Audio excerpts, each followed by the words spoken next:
the energy solutions look like for these things? And so I'll remind you, right, even though we're not going to do it, we're not going to go through the solution to this, right? If I were to take the Hamiltonian and operate on, psi plus, then I'm going to get the E plus, the energy of the bonding orbital, times the original wave function. And then, of course, over here, if I operate on the psi minus wave function, I'm going to get the E minus energy solution. And, of course, the original wave function, right? So we're not going to do it. As you can see, it gets a little complicated. But I am just going to show you some of these equations and how they manifest, okay? So we remember that psi plus is bonding, n squared, times a quantity, a squared plus b squared plus 2ab. And the solution for this is pretty cool. So look, it's E plus, and as an intercept, right? So that means when R is, let's say, I don't want to say 0 because 1 over 0 is not well defined. When R is infinity, okay, let's look at it from that perspective. As R approaches infinity, so in other words, as these nuclei are, infinitely separated enough that they don't know that each other exists, okay? Well, if you were to follow through all of these solutions right here, so, and I think that I actually forgot to even mention that J0 on that very first slide, right? J0 is this collection of constants that we'll see quite often for Coulomb's law, E squared divided by 4 pi epsilon naught. Apologies for getting to mention that. So here's that collection of constants right there divided by R, okay? And so now if you look at the rest of these integrals, look, here's this J integral, which goes as the collection of constants times a squared divided by RB d tau. And that all ends up equaling the following. And the important thing to note is it's 1 over R, okay? S, this is the actual overlap integral. And this is why we call it the overlap integral, because it is literally the integral of a times b d tau, okay?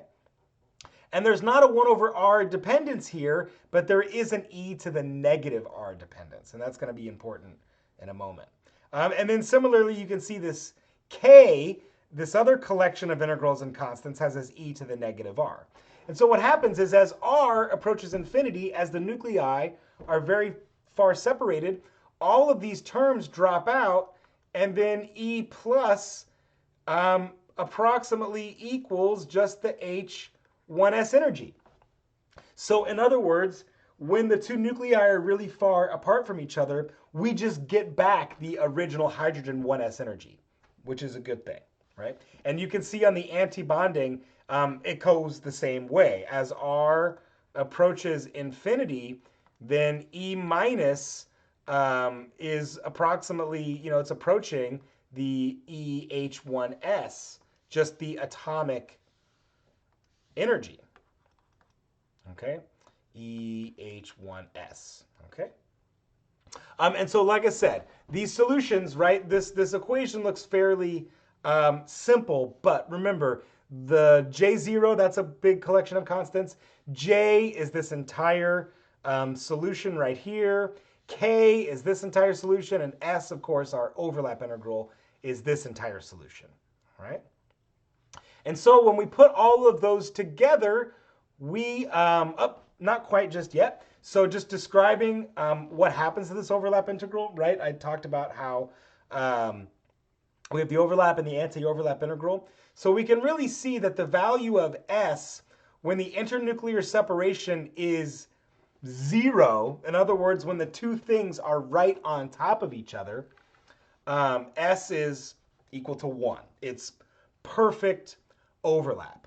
And of course, that's not physically accurate because we know the two nuclei can't be right on top of each other because their nuclei would repel each other away.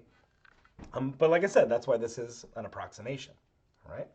So the sweet spot for H2 is right around roughly about equal to a Bohr radius or so, okay? Wait, no, I take that back. It's roughly equal to 2 Bohr radii. So A0 equals 52.9 picometer, which is 0.529 angstrom. And so the bond of H2 is roughly 1 angstrom. So you can see this R divided by A naught, when it's right around 2, right, that's about 1 angstrom of separation between the two nuclei. And so for H2, our sweet spot is right there. So that's, about 0.6 or so overlap. And of course, the length and strength of a bond is dependent on this overlap, all right? So as we force the two nuclei to get farther apart, there's less overlap, right? You can see the overlap integral, the value of it decreases. And so as the value of the overlap integral decreases, of course, there's going to be less electron density between the two nuclei, which would be a weakened bond. Of course, as there's more overlap density in between the two nuclei, then that would indicate a stronger bond. Okay, there's more overlap. And so now what I want to show you, yes, here we go, the energy solutions, okay, for E plus and E minus. And for now, I just noted these as 1 sigma and 2 sigma, which you can see on the graph. However, when we're going to add in some extra details for our molecular term symbols, and so we're going to specifically call the 1 sigma bonding orbital 1 sigma G, and this antibonding orbital psi minus, in some texts it's called 2 sigma. We're going to call it the 1 sigma U, and I'm going to describe those soon. Okay, so this is a pretty cool graph. So it's showing you calculated energy solutions versus experimentally determined energy solutions. And they're both fairly similar. They're obviously different, but they're similar in their profile. And what I want to point out is they take on the functional form of a bound state in terms of the E plus, right? So we know that for all bound states, E plus should be less than 0. And you can see here's the 0 line. So there it is, okay? And what we also note here on this Y scale, look, this is written as E plus or minus E H1S, and of course divided by RH to normalize it. However, by taking this E plus minus E H1S, right, we're subtracting out that energy for hydrogen 1s. So what that means is, right, we talked about this R approaching infinity. So as R approaches these values way out here, so you can see that both of these are approaching 0. And that's because of the way this Y scale has been plotted, right? This Y scale is this E plus, minus the E H1S. So if we had not included that, we would not get this E less than 0 for all bound states. However, subtracting out that atomic contribution, we recover that boundary condition, that the energy is negative for all bound states. And of course, we can see whether we subscribe to the experimental method or the calculated method, there would be our sweet spot. And you can see, like I said, it's right around 1 angstrom. When this value is equal to 2, 2 R over A naught is right around 1 angstrom or so. Because remember, A naught is 0.529 angstrom. Okay? And so we get this lovely bound state, right, where we would get a minimum energy corresponding to its bond energy and its bond length.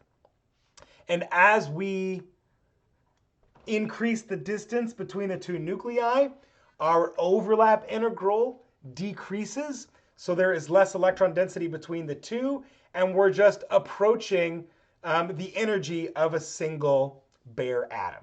Okay? So what about the antibonding state? Well, as it turns out, this equation right here. And of course, right, if I subtract over the energy contribution right to the other side, like it says on the Y scale, then what I get here are what I will refer to as a repulsive state. Okay. So in other words, if you look at this, so these are the values, these exponentially decaying values. They're technically 1 over r squared. It's not exponential because it's a repulsion due to Coulomb's law, or not 1 over r squared, but 1 over r.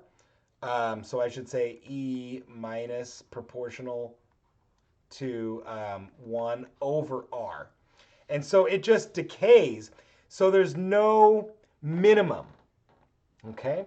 So there's no sweet spot where the electron is going to want to exist, right? So if we promote this electron all the way up and we're subscribing to our laws of thermodynamics, right, where this thing wants to minimize its energy, it's just going to keep going and going and going and going and going until we've got that anti-overlap, as I showed, where the electron density is pushed all the way out.